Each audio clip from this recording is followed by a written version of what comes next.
Teman-teman, pada kesempatan ini saya akan berbagi informasi terkait sejarah gempa di Semenanjung Muria.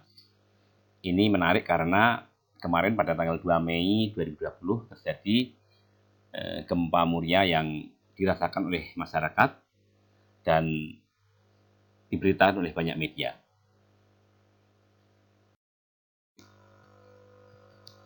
Ini adalah lokasi epicenter gempa Muria yang terjadi pada tanggal 2 Mei 2020 kemarin. Waktu gempa terjadi pada pukul 2:32 waktu Indonesia Barat pada pagi dini hari. Gempa ini memiliki kekuatan 3,0.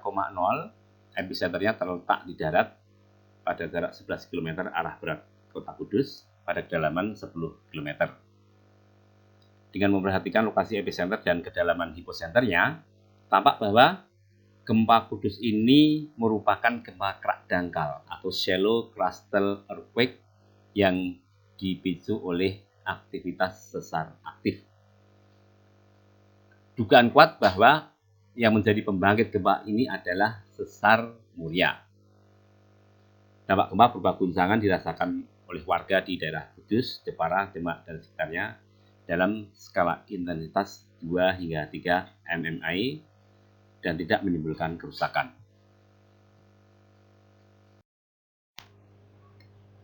Berikut ini adalah sebaran sumber gempa dan aktivitas gempa di Semenanjung Muria dan sekitarnya. Wilayah Muria dan sekitarnya secara tektonik cukup kompleks karena terdapat beberapa struktur sesar aktif seperti 1. Sesar Muria dengan magnitudo tertarget 6,2. Kedua, sesar Nepadi atau Padi Trust dengan magnitudo tertarget 6,5. Ketiga adalah sesar Semarang dengan magnitudo tertarget 6,5. Dan keempat adalah segmen sesar Purwodadi dengan magnitudo tertarget 6,7. Jika slide sebelumnya kita sudah melihat sebaran lokasi sumber gempa atau sesar di wilayah Semenanjung Muria, maka pada slide ini akan kita lihat sebaran aktivitas gempa terkini.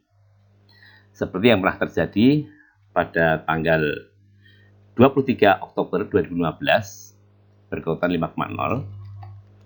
Lokasinya di sini. Kemudian gempa 18 Juli 2016 ini kekuatan 3,8. Kemudian pada 3 Mei 2018 4,3 di sini. Selanjutnya 22 Mei 2019 di sini di sebelah timur Jepara. Kemudian yang kemarin terbaru pada tanggal 2 Mei 2020 berkekuatan 3,0 di sini. Nah, selain 5 gempa yang diduga kuat dipicu oleh sesar Muria ini, maka kita juga perlu melihat aktivitas gempa di sekitar Muria, yaitu seperti yang terjadi pada tanggal 12 Mei 2018 berkekuatan 3,6. Kemudian 25 Desember 2019 berkekuatan 0,6. Ini juga diduga akibat aktivitas sesar Pati. Dan 26 September 2019 berkekuatan 3,3. Ini adalah gempa Kendal yang diduga dipicu oleh aktivitas sesar Semarang. Ini adalah gambaran kerusakan yang ditimbulkan oleh gempa Mayong yang terjadi pada tanggal 23 Mei 2019 berkekuatan 5,0. Pusat gempa ini berada di lepas pantai utara Semenanjung Muria. Dilaporkan beberapa rumah mengalami kerusakan akibat gempa bumi ini.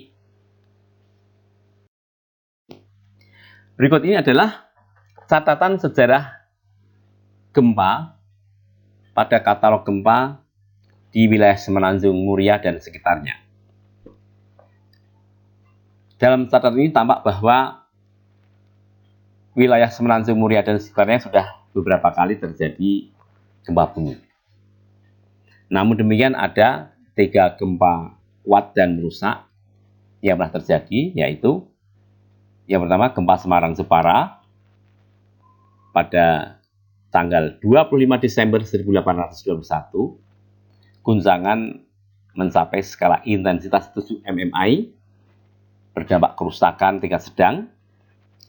Kemudian gempa Semarang pada tanggal 19 Januari 1856. Guncangan gempa mencapai 7 hingga 8 mmi, menimbulkan kerusakan sedang hingga berat. Selanjutnya adalah gempa Pati hingga Jiwana pada 12 Desember 1890. Gempa ini memiliki kekuatan 6,8 dan menimbulkan kerusakan dalam radius yang sangat luas, sejauh 500 km. Beberapa orang dilaporkan meninggal dunia. Dampak kerusakan yang ditimbulkan mencapai 7 hingga 8 mmi. Berikut ini adalah lokasi estimasi pusat gempa merusak pada masa lalu di Muria dan sekitarnya. Yang pertama adalah gempa Jepara, Semarang, dan Kudus pada tahun 1821. Guncangan gempa ini dilaporkan mencapai skala intensitas 7 mmi, menimbulkan kerusakan ringan hingga sedang. Kemudian yang kedua adalah gempa Semarang pada tahun 1856. Guncangan gempa ini mencapai skala intensitas 7 hingga 8 mmi, menimbulkan kerusakan sedang hingga berat. Kemudian yang ketiga adalah gempa Pati dan Rembang, Jiwana, yang terjadi pada tahun 1890. Guncangan gempa ini dilaporkan mencapai 7 hingga 8 mmi. Kerusakan yang ditimbulkan tingkat sedang hingga berat.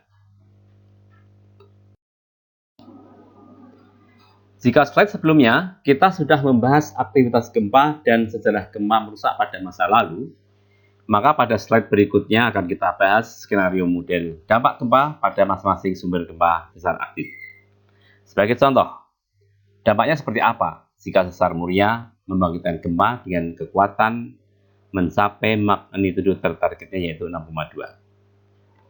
Dari skenario model dampak gempa Muria yang kita buat, tampak bahwa wilayah Semenanjung Muria dapat terdampak guncangan gempa mencapai skala intensitas 6 hingga 7 mmi. Seperti apa dampaknya jika sesar Pati membangkitkan gempa dengan kekuatan mencapai magnitudo tertargetnya yaitu 6,5? Dari skenario model dampak gempa Pati yang dibuat, tampak bahwa wilayah kota Pati dan sekitarnya dapat terdampak guncangan gempa hingga mencapai skala intensitas 6 hingga 7 mmi.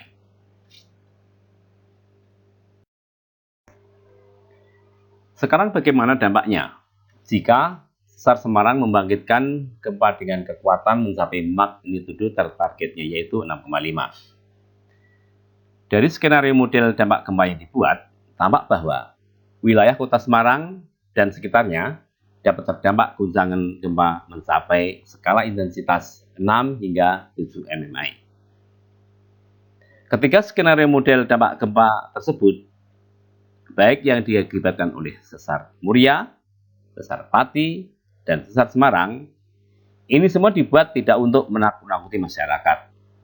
Skenario model dampak gempa dibuat untuk melihat potensi bahaya yang mungkin terjadi, sehingga kita dapat menyusun strategi mitigasinya. Berdasarkan beberapa slide yang sudah kita bahas, maka ada beberapa hal penting yang perlu kita catat. Pertama, berdasarkan kondisi tektonik, sejarah gempa, dan aktivitas gempa terkini menunjukkan bahwa wilayah Muria dan sekitarnya merupakan kawasan rawan gempa. 2. Mengingat aktivitas gempa memiliki periode ulang, maka gempa kuat yang pernah terjadi pada masa lalu, baik di Pati, Jiwana, Jepara, dan Semarang, sangat mungkin dapat terjadi lagi di masa yang akan datang.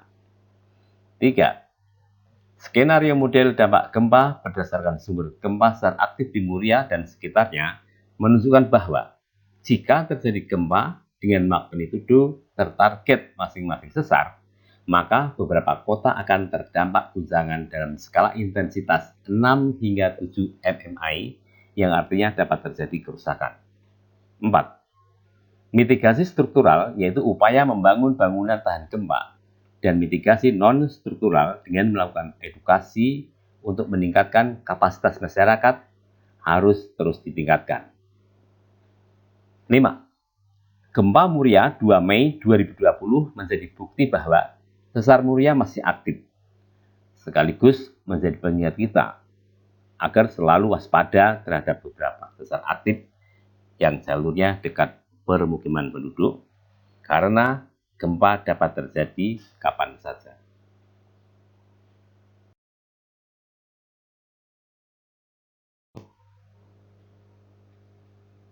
Demikian atas perhatian teman-teman semua. Salam tangguh dan terima kasih.